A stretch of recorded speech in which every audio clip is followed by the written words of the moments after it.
Ex malo bonum, du mal peut naître un bien. Il y a ceux qui disent avec fermeté que rien ni personne ne peut les influencer. Pourtant il y a toujours une brise qui cherche à les caresser, afin qu'ils s'étonnent que celle-ci les ait touchés. Mais les nuages en leur cœur les poussent à être insensibles, en leur cachant la splendeur des merveilles de notre monde. Dès lors même l'extérieur, avec ses douces plages accessibles, sont pour eux sans valeur et ne les éveillent pas une seconde. Pourtant une belle fleur, un doux matin ou un beau paysage ne peuvent-ils pas les émerveiller, telle la chaleur du soleil? Et un ciel plein de couleurs ne réveille-t-il que chez les sages le précieux désir de veiller, à être moins enclin au sommeil?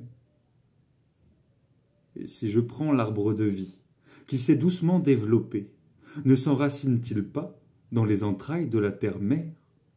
Et si je prends le marbre poli, que l'on a patiemment sculpté, son origine n'est-il pas liée aux failles de nos pères?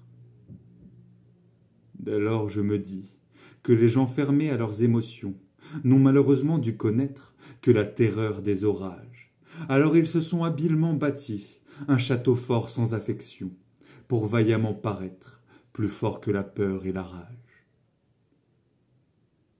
Mais si un jour une de leurs relations était basée sur la confiance, et que celle-ci incarnait le récit de l'harmonie et du respect, pourrait-il dire sans déni que l'amour d'une telle essence n'est qu'une manipulation dont ils vont souffrir des effets?